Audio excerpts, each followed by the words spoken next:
औद्योगिक प्रशिक्षण संस्था जामखेड। आज आपण कन्व्हर्टिंग यंत्र या नवीन लेसनला सुरुवात करत आहोत। या कन्व्हर्टिंग यंत्रांमध्ये आपल्याला या प्रकरणामध्ये जे काही मुद्दे बघायचे आहेत त्यामध्ये कन्व्हर्टिंग यंत्र म्हणजे काय, त्याची व्याख्या, त्याचप्रमाणे एसी आणि डीसी यांचा उपयोग कोणकोणत्या ठिकाणी केला जातो, तसेच डीसी सप्लायची जी काही आवश्यकता आहे तर अनेक ठिकाणी हा डीसी सप्लाय आपण वापरत असतो आणि या डीसी सप्लायची आवश्यकता कोणकोणत्या ठिकाणी असते याविषयी आपण माहिती बघणार आहोत। त्याचप्रमाणे हा डीसी मिळवण्यासाठी आपण जे काही कन्व्हर्टिंग यंत्र वापरतो या सर्व कन्व्हर्टिंग यंत्रांची आपल्याला माहिती बघायची आहे, त्यांचे विविध प्रकार, त्यांचे फायदे, त्यांचे तोटे याविषयी आपल्याला आज माहिती बघायची आहे।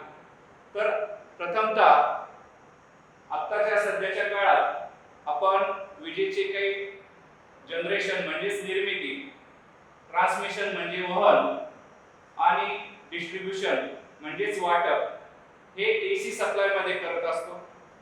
बहुसंख्य ठिकाणी जी काही यंत्र उपकरण तसेच घरगुती, औद्योगिक, शेती इत्यादी ठिकाणी हा एसी सप्लाय आपल्याला उपयुक्त ठरत असतो। त्याचं कारण हा जो काही एसी सप्लाय आहे हा एसी सप्लाय आपल्याला उपयुक्त ठरण्याचं कारण तर फायदेशीर असतो, तसंच त्याचं वहन व ट्रान्समिशन आणि वाटप हे करणं सोयीचं होतं, स्वस्त असतं।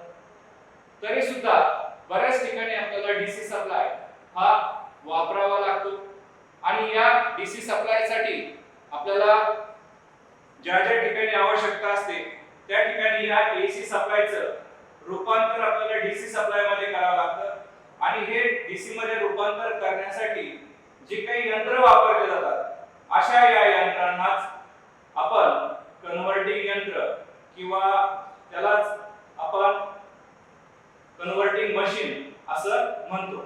म्हणजे थोडक्यात याची व्याख्या अशी आहे,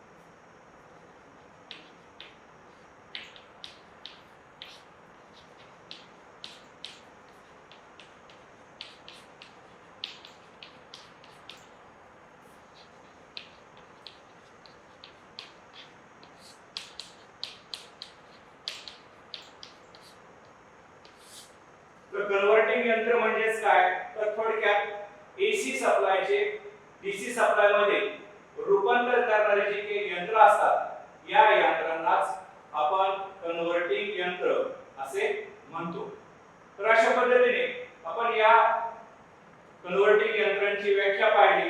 आता या कन्व्हर्टिंग यंत्रांमार्फत एसी चे डीसी मध्ये रूपांतर जे काय केलं जातं हे आपल्याला कोणकोणत्या ठिकाणी आवश्यकता असते, डीसी ची ज्या ठिकाणी आवश्यकता असते त्या ठिकाणी हे कन्व्हर्टिंग यंत्र आपण वापरत असतो। तर अनेक ठिकाणी आपल्याला या डीसी सप्लायची आवश्यकता असते, म्हणून दुसरा जो मुद्दा आहे नेसेसिटी ऑफ डीसी सप्लाय, म्हणजे थोडक्यात डीसी सप्लायची आवश्यकता।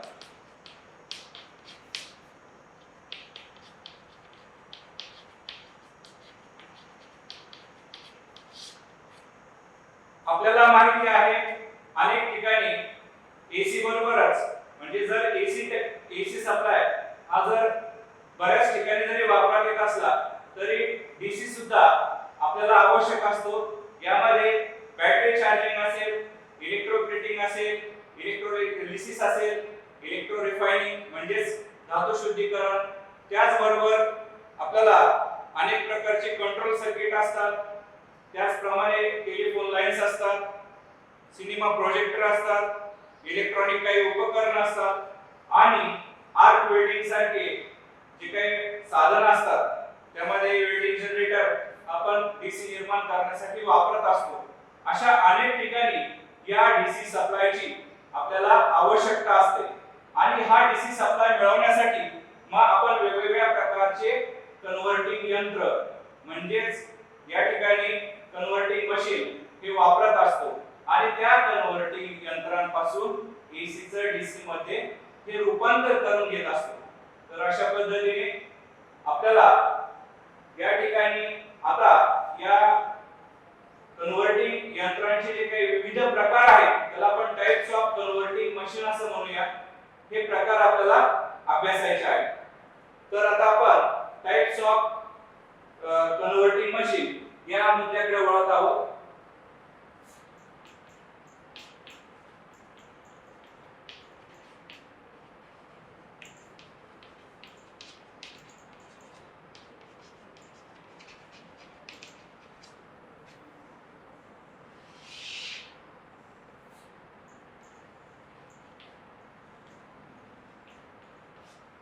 तर कन्व्हर्टिंग यंत्रांचे जे काही प्रकार पडतात तर त्यातला पहिला जो प्रकार आहे तो म्हणजे MG set, motor generator set.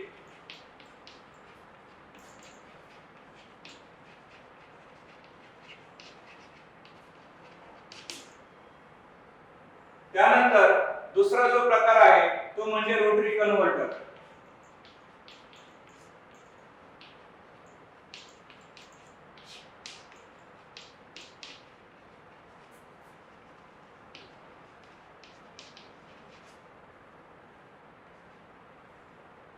तिसरा जो प्रकार आहे तो म्हणजे मर्क्युरी आर्क रेक्टिफायर.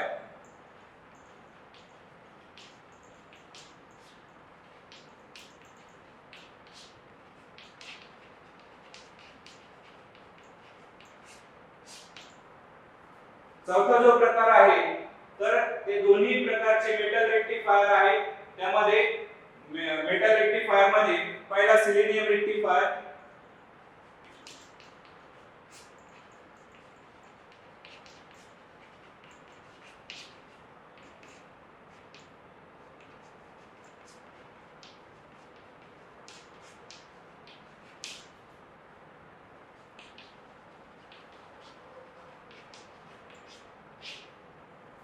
व दुसरा जो आहे तो म्हणजे कॉपर ऑक्साइड रेक्टिफायर.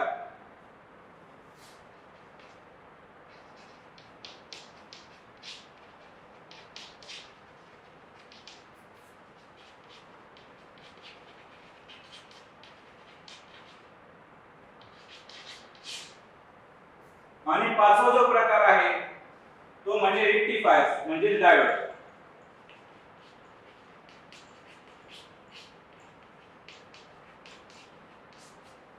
अशा पाच प्रकारांनी आपल्याला एसी चं डीसी मध्ये रूपांतर करता येतं.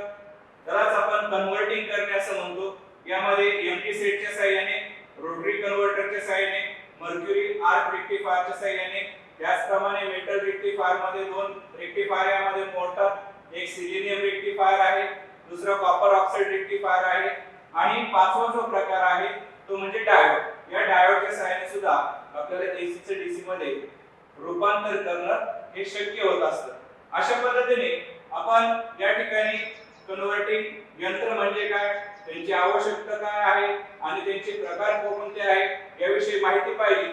आता एक एक प्रकाराची आपण विस्तृत स्वरूपात माहिती बघणार आहोत. त्यामध्ये एमजी सेट, त्याची रचना, त्याची कार्यपद्धती कशी चालते, त्याचे फायदे तोटे काय आहे, त्याचप्रमाणे प्रत्येक रेक्टिफायरची आपण याप्रमाणे माहिती घेणार आहोत. आता आपला पहिला जो रेक्टिफायर आहे तो म्हणजे एमजी सेट, त्याला आपण मोटर जनरेटर सेट असं म्हणतो.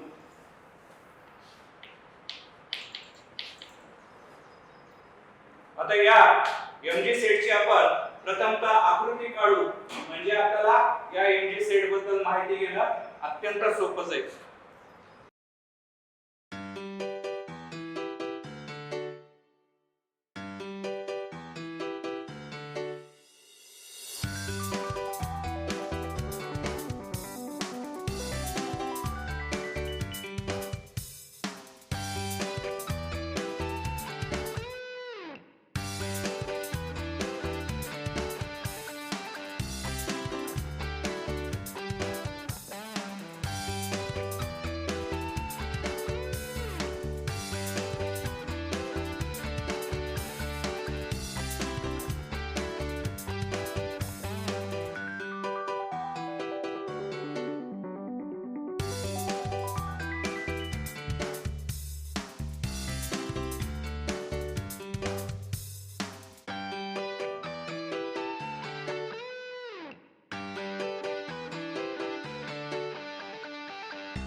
अशा पद्धतीने आकृतीत दाखवल्याप्रमाणे यामध्ये दोन यंत्र असतात. हा जो एमजी सेट असतो, या एमजी सेट मध्ये मोटर आणि जनरेटर असे दोन यंत्र असतात आणि या दोन यंत्रांचे या ठिकाणी कपलिंगच्या साहाय्याने किंवा पुलीच्या साहाय्याने दोन्ही पुली कपलिंग करून यांची एकत्र अशी जोडणी केलेली असते. आकृतीत दाखवल्याप्रमाणे जोडणी केलेली असते. याच्यामध्ये जो मोटर असते ही motor squirrel cage induction motor ही वापरलेली असते. या आकृतीत दाखवल्याप्रमाणे या स्क्विरल केज इंडक्शन मोटरचे तीन प्रकारचे वाइंडिंग दाखवलेले आहेत. त्या मोटरला आर वाय बी असा अनुक्रमे थ्री फेजचा सप्लाय हा इनपुट केला जातो किंवा दिला जातो आणि ही जी मोटर आहे एका मेन स्विच आणि स्टार्टर मार्फत फिरवली जाते. तर या ठिकाणी ही जी मोटर आहे ही प्राइमर सारखं कार्य करते आणि या प्राइमरच्या सहाय्याने आपण हा डीसी जनरेटर फिरवत असतो. डीसी जनरेटर हा शंट किंवा कंपाऊंड टाइपचा असतो आणि या जनरेटरला मोटरशी कपलिंग केलेलं असतं. जनरेटर पासून जे काही दोन टर्मिनल निघतील त्यापासून अनुक्रमे पॉझिटिव्ह निगेटिव्ह असा डीसी आउटपुट सप्लाय हा आपल्याला यामध्ये मिळत असतो. या जनरेटरच्या शंट फील्ड जे काही वाइंडिंग असतं त्याच्या सिरीज मध्ये एक बदलता विरोध म्हणजेच आपण त्याला व्हेरिएबल रेझिस्टन्स असं म्हणूया. हा व्हेरिएबल रेझिस्टन्स या सर्किट मध्ये जोडलेला असतो. हा शंट फील्ड वाइंडिंगच्या सिरीज मध्ये जोडलेला असल्यामुळे करंट हा कमी जास्त करता येतो आणि त्यानुसार आपल्याला याचा आउटपुट हे नियंत्रित करता येतो. तर अशा पद्धतीने हा जो काही मोटर जनरेटर सेट आहे या मोटर जनरेटर सेटच्या सहाय्याने मोटरला थोडक्यात थ्री फेज सप्लाय केला जातो आणि त्याला जो काही जनरेटर जोडलेला असतो या जनरेटर मार्फत आपल्याला डीसी आउटपुट मिळतं. अशा पद्धतीने ही एसी चं डीसी मध्ये कन्वर्शन करण्याचा हा एक सोपा आणि साधा सुटसुटीत असा मार्ग आहे. परंतु तरी याचे काही फायदे तोटे आहेत. आपल्याला दोन्ही बाजू पाहणं आवश्यक आहे. तर आता आपण या मोटर जनरेटर सेटची ही माहिती पाहिल्यानंतर याचे जे काही फायदे तोटे आहेत हे फायदे तोटे यांची आता आपण माहिती घेणार आहोत.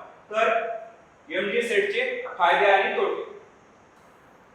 तर हा मोटर जनरेटर सेट हा वापरण्याचे आपल्याला जे काही फायदे तोटे आहेत ते अभ्यासत असताना प्रथमतः आपण फायद्यांचा अभ्यास करणार आहोत. त्यामध्ये पहिला फायदा म्हणजे याची जी रचना असते ती रचना जोडणी ही साधी आणि सुटसुटीत असते.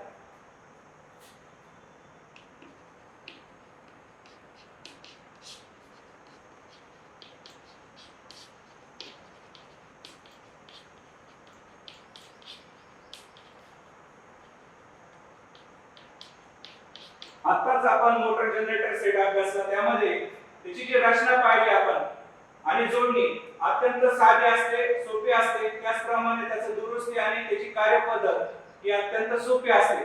हा पहिला फायदा आहे. दुसरा फायदा एसी मोटर फिरवली असता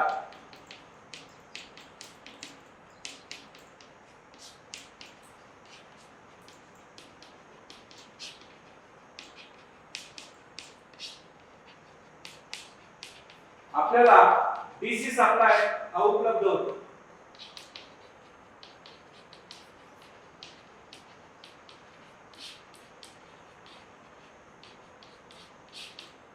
या ठिकाणी दुसरा फायदा असा की आपण एसी मोटर ही फिरवत असतो. एसी मोटरला थ्री फेज एसी सप्लाय देत असतो आणि ती फिरवली असता आपल्याला डीसी जनरेटर कडून डीसी सप्लाय मिळतो.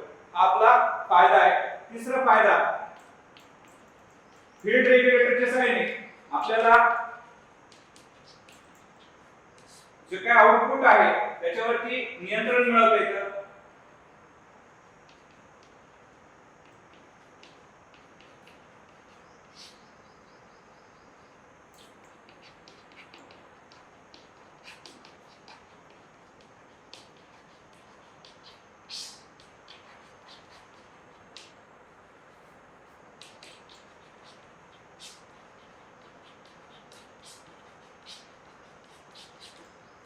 तिसरा फायदा आपला आहे की फील्ड रेग्युलेटर आपण पाहिलेला आहे की डीसी जनरेटरच्या शंट फील्ड वाइंडिंगच्या सिरीज मध्ये आपण फील्ड रेग्युलेटर जोडत असतो.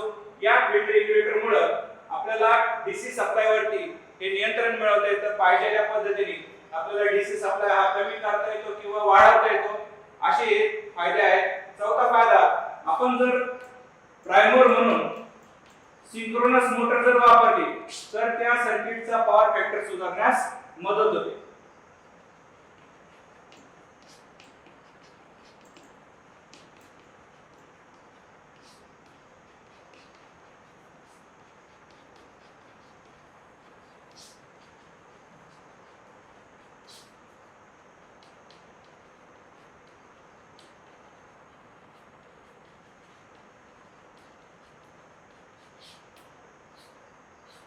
या ठिकाणी पॉवर फॅक्टर हा खूप महत्त्वाचा घटक आहे. हा पॉवर फॅक्टर जास्तीत जास्त ठेवण्यासाठी आपण अनेक प्रयत्न करत असतो.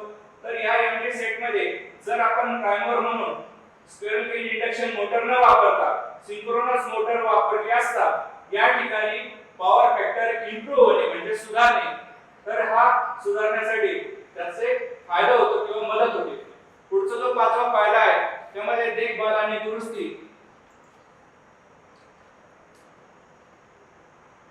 देखभाल आणि दुरुस्ती याचे जे काम आहे हे आपल्याला सहज करता येते.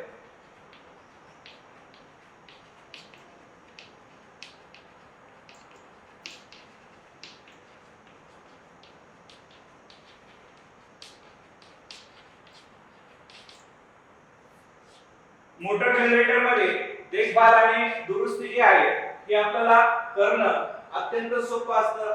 कारण जी काही एसी मोटर असते याच्यामध्ये तर दुरुस्तीचा काही प्रश्नच नसतो आणि जो काही जनरेटर असतो यामध्ये फक्त ब्रशेस खराब होणे या व्यतिरिक्त आपल्याला जास्त काही देखभालीची आवश्यकता नसते. त्याचप्रमाणे दुरुस्तीचं काम करण्याची आवश्यकता नसते, ते सहज आपल्याला करता येतं. हे सगळे फायदे आपण पाहिले. आता याचे काही तोटे आपण पाहणार आहोत. तर एमजी सेटचे तोटे किंवा डिसएडव्हांटेज आपण त्याला म्हणूया. ज्याप्रमाणे मोटर जनरेटरचे काही फायदे होते तसेच त्याचे काही तोटे आपल्याला मिळतात, तर ते तोटे सुद्धा आपण अभ्यासणं आवश्यक आहे. तर यामध्ये दोन प्रकारचे आपल्याला यंत्र वापरावं लागतात आणि हे दोन प्रकारचे यंत्र वापरावं लागत असल्यामुळे हे अवजड आणि महाग असतात. एक मोटर आणि एक जनरेटर असे दोन प्रकारचे यंत्र या पद्धतीत वापरावं लागत असल्यामुळे यामध्ये आपल्याला ते किमतीने महाग पडतात व अवजड असतात.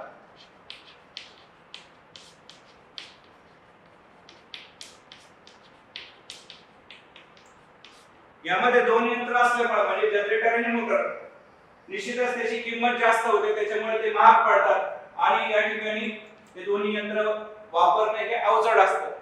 दुसरा जो तोटा आहे तो म्हणजे दोन यंत्र फिरत असल्यामुळे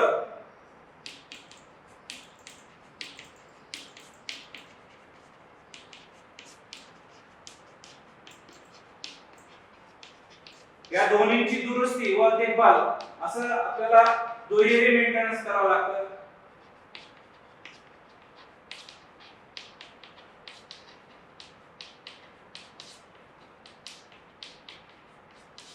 एकाच यंत्राऐवजी या ठिकाणी दोन यंत्र असल्यामुळे आपल्याला दुरुस्ती आणि देखभाल ही दुपटीने त्या ठिकाणी ते काम वाढते.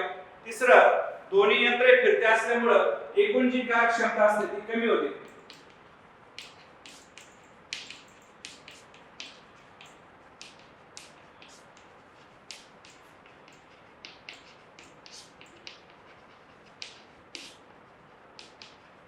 म्हणजे थोडक्यात या ठिकाणी कार्यक्षमतेवर सुद्धा त्याचा परिणाम होतो.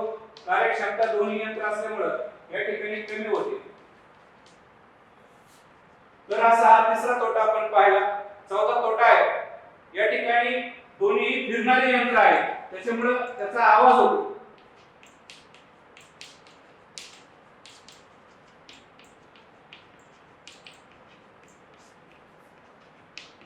चालू असताना त्याचा आवाज होतो किंवा मोठा आवाज असतो.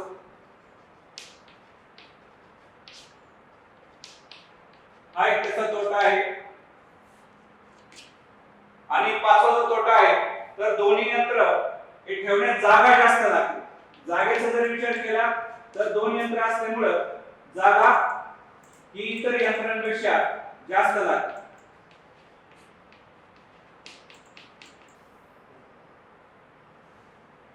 अशा प्रकारे आपण या मोटर जनरेटर सेट याची रचना, त्याची कार्यपद्धती, त्याचे फायदे आणि त्याचे तोटे याबद्दल माहिती घेतली. तर आता आपण दुसऱ्या यंत्राकडे या ठिकाणी माहिती घेणार आहोत. ते दुसरे यंत्र म्हणजे रोटरी कन्व्हर्टर.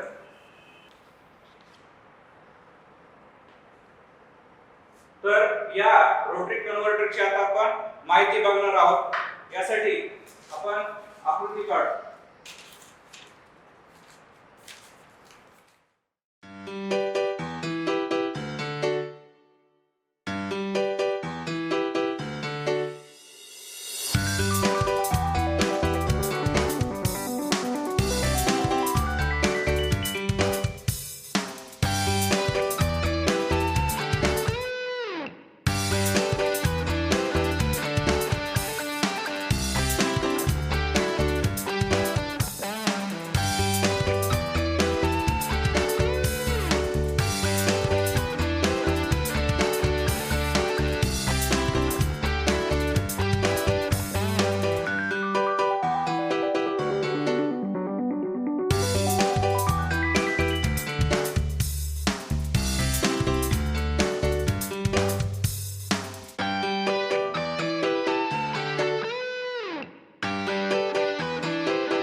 अशा पद्धतीने या रोटरी कन्व्हर्टर मध्ये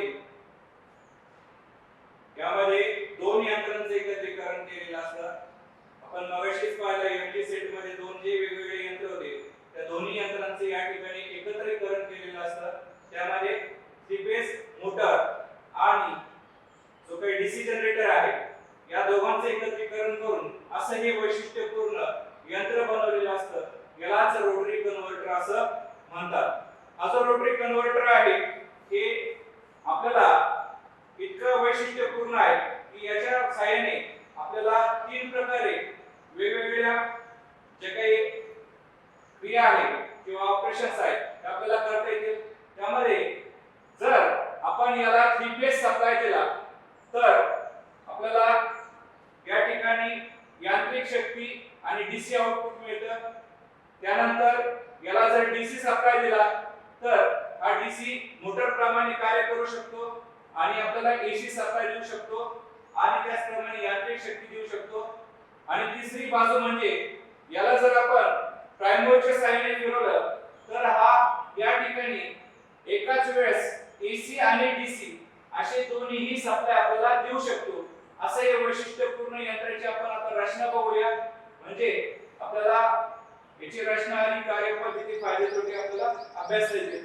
यामध्ये हा जो रोटरी कन्व्हर्टर आहे या रोटरी कन्व्हर्टरची जी रचना असते आकृतीत दाखवल्याप्रमाणे यामध्ये एक आर्मेचर असतो. हा आर्मेचर वाइंडिंग करत असताना या आर्मेचरच्या शाफ्टवरती एका बाजूला या ठिकाणी कॉम्प्युटेशन साठी कॉम्प्युटेटर बसवलेला असतो, तर काही वाइंडिंगच्या या ठिकाणी टॅपिंग घेऊन तो सप्लाय या ठिकाणी एसी थ्री फेज स्लिप रिंगला दिलेला असतो. त्यानंतर यामध्ये पोल कोर जी असते ही लॅमिनेटेड असते, सिलिकॉन स्टील पासून बनवलेली असते. या पोल कोर वरती या ठिकाणी डॅम्पर वाइंडिंग हे बसवलेलं असतं आणि या पोल कोरला योक वरती बसवलेलं असतं. अशा पद्धतीने या ठिकाणी जनरेटर आणि मोटर यांचे एकत्रीकरण केलेलं आपल्याला पाहावयास मिळेल. तर असा जो काही हा रोटरी कन्व्हर्टर आहे, या रोटरी कन्व्हर्टरचं कार्यपद्धती कशा पद्धतीने चालते याची आता आपण माहिती बघूया. यामध्ये ज्यावेळेस आपण त्याला तीन पद्धतीने आपण सुरू करू शकतो. पहिली पद्धत म्हणजेच या ठिकाणी प्राइमरने आपण हा रोटरी कन्व्हर्टर फिरवणे आणि प्राइमरच्या सहाय्याने फिरून या ठिकाणी एकाच वेळेस three phase supply, AC supply आणि डीसी सप्लाय मिळवणे ही पहिली पद्धत आहे. दुसऱ्या पद्धतीमध्ये या ठिकाणी डीसी बाजूकडून फिरवणे, डीसी मोटर प्रमाणे फिरवणे आणि त्याकडून यांत्रिक शक्ती आणि एसी थ्री फेज सप्लाय मिळवणे ही दुसरी पद्धत आहे. आणि तिसरी पद्धत म्हणजे या ठिकाणी याला थ्री फेज सप्लाय देणे, म्हणजे तो आपला डीसी आउटपुट देईल आणि त्याचप्रमाणे यांत्रिक शक्ती देईल. तर आता एकेका पद्धतीची आपण माहिती बघू. तर पहिल्या पद्धतीत काय केलेलं असतं, यामध्ये या रोटरी कन्व्हर्टरला एक प्राइमर म्हणून आणखी एक मोटर जोडलेली असते आणि या प्राइमरच्या सहाय्याने या ठिकाणी कपलिंग करून या प्राइमरने हा जो काही रोटरी कन्व्हर्टर आहे हा रोटरी कन्व्हर्टर फिरवला जातो. आता हा रोटरी कन्व्हर्टर याला आपण प्राइमर जोडला म्हणजेच यांत्रिक शक्ती पुरवलेली आहे. ही यांत्रिक शक्ती पुरवल्यानंतर या ठिकाणी हा रोटरी कन्व्हर्टर आपल्याला डीसी सप्लाय देतो आणि त्याचबरोबर आपल्याला या ठिकाणी डीसी बाजूकडे डीसी सप्लाय आणि एसी बाजूकडे एसी सप्लाय मिळत असतो. तर ही पहिली पद्धत झाली. या पद्धतीमध्ये आपल्याला आणखी एक यंत्राची आवश्यकता असते, परंतु ज्या ठिकाणी आपल्याला एकच यंत्र उपलब्ध असेल आणि आपल्याला एसी चे डीसी मध्ये रूपांतर करायचं असेल म्हणजे कन्व्हर्टर म्हणून वापरायचं असेल, तर या कन्व्हर्टर म्हणून वापरत असताना या रोटरी कन्व्हर्टरच्या या थ्री फेज सप्लाय या तिन्ही स्लिप रिंगला दिला जातो. ज्यावेळेस आपण या तिन्ही स्लिप रिंगला हा थ्री फेज सप्लाय देतो त्यावेळेस हा जो आर्मेचर आहे या आर्मेचरला हा थ्री फेज सप्लाय केल्यानंतर जे काही डॅम्पर वाइंडिंग असतं हे डॅम्पर वाइंडिंग हे शॉर्ट सर्किटेड असल्यामुळे हे damper winding squirrel cage induction मोटरच्या स्क्विरल केज रोटर प्रमाणे कार्य करेल आणि त्यामुळे या ठिकाणी हा रोटरी कन्व्हर्टर इंडक्शन मोटर प्रमाणे फिरू लागेल आणि हा फिरू लागल्यानंतर आपल्याला या ठिकाणी डीसी आउटपुट हे मिळू शकेल. त्यानंतर तिसरी जी पद्धत आहे डीसी बाजूने फिरवणे. या डीसी बाजूने फिरवल्यानंतर ज्यावेळेस आपण याला डीसी सप्लाय देऊ त्यावेळेस हा आपल्याला इन्व्हर्टर म्हणून वापरता येईल. म्हणजे या ठिकाणी आपण डीसी सप्लाय देतो आणि आपल्याला एसी सप्लाय मिळतो, म्हणजे तो एक इन्व्हर्टर प्रमाणे वापरता येईल. ज्यावेळेस आपण डीसी सप्लाय देऊ त्यावेळेस तो डीसी मोटर प्रमाणे कार्य करू लागेल आणि डीसी मोटर प्रमाणे कार्य करू लागल्यामुळे हा या ठिकाणी यांत्रिक शक्ती देईल आणि त्याचप्रमाणे याच्या चुंबकीय रेषा या आर्मेचरमुळे कापल्या गेल्यामुळे या ठिकाणी एसी सप्लाय तयार होईल. अशा पद्धतीने या तिन्ही पद्धतीने आपल्याला हा रोटरी कन्व्हर्टर वापरता येऊ शकतो. आता याचे जे काही फायदे तोटे आहेत हे फायदे तोटे आता आपण बघणार आहोत. या ठिकाणी हा रोटरी कन्व्हर्टर वैशिष्ट्यपूर्ण असल्यामुळे याचा पहिला फायदा असा आहे की आपल्याला एसी सप्लायचं डीसी सप्लाय मध्ये रूपांतर करता येतं.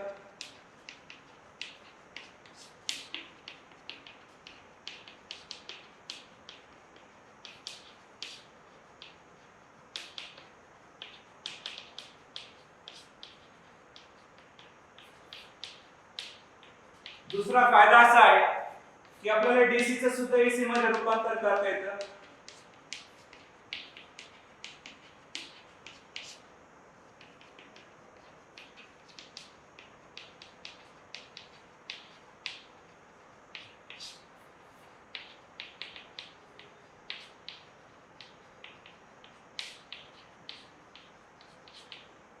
तिसरा फायदा, याला यांत्रिक शक्ती पुरवली असता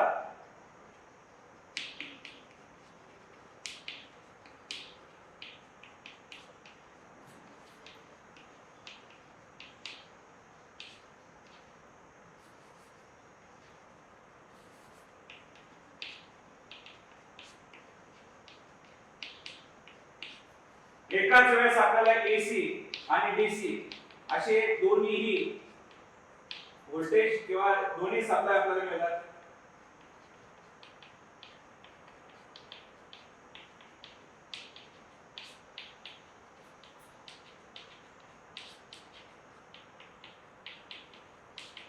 दोन्ही प्रकारचे जे सप्लाय आहे ह्याच्यामध्ये आपल्याला मिळत येतात.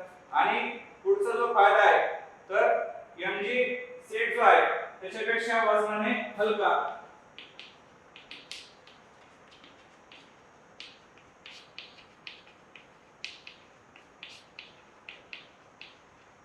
कारण या ठिकाणी एकच यंत्र असल्यामुळे आपल्याला एमजी सेटच्या तुलनेत हा वजनाने हलका असतो. आणि पुढचा जो फायदा आहे ते एमजी सेट पेक्षा याला जागा कमी लागते. यामध्ये एकच यंत्र असल्यामुळे याला जागा कमी लागते. तर हे सर्व आपण याचे फायदे अभ्यासले आहेत किंवा पाहिले आहेत की रोटरी कन्व्हर्टरचे फायदे आपल्याला हे तीन तर फायदे आपल्याला माहिती की एसी चा आपल्याला डीसी मध्ये रूपांतर करता येतं, डीसी सप्लायचं एसी मध्ये रूपांतर करता येतं. त्याचप्रमाणे याला यांत्रिक शक्ती दिली असता एकाच वेळेस आपल्याला एसी आणि डीसी असे दोन्ही प्रकारचे सप्लाय त्यामध्ये मिळवता येतात. चौथा फायदा, मोटर जनरेटर सेटपेक्षा हे वजनाने हलके असतात. आणि पाचवा फायदा, मोटर जनरेटर सेटपेक्षा याला जागा ही कमी लागते. हे पाच फायदे आता आपण पाहिले. आता याचे काही तोटे आहेत, ते तोटे आता आपण बघूया. तर पहिला तोटा आहे या ठिकाणी हे जे काही रोटरी कन्व्हर्टर असतात याच्यावरती आपल्याला व्होल्टेजवर नियंत्रण ठेवता येत नाही.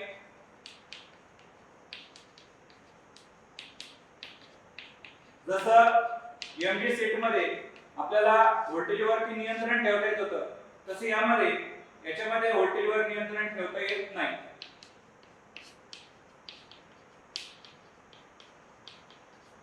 हा याचा तोटा आहे. दुसरा, हे रचनेने किचकट असतात. त्याचप्रमाणे फिरणारे भाग असल्यामुळे या ठिकाणी ब्रशेस व इतर जे भाग आहेत यांची देखभाल करावी लागते.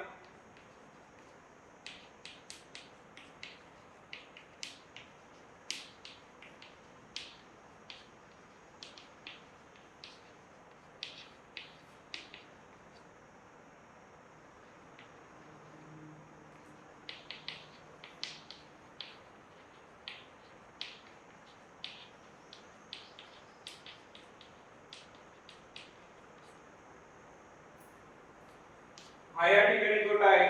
तिसरा तोटा म्हणजे यामध्ये याची जी कार्यक्षमता असते हे कार्यक्षमता कमी असते.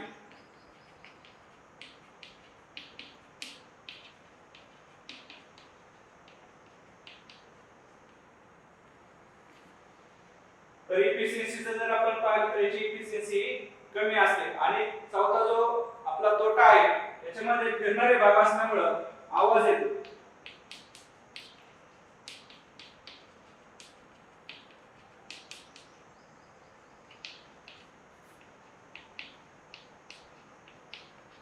ज्यावेळेस हा चालू असतो त्यावेळेस चालू असताना याचा आवाज येतो. हे या ठिकाणीचे तोटे आहेत. अशा पद्धतीने आपण या कन्व्हर्टिंग यंत्राचे दोन घटक पाहिले. यामध्ये पहिला मोटर जनरेटर सेट, त्याची रचना, त्याची कार्यपद्धती, त्याचे फायदे तोटे. आणि दुसरा जो घटक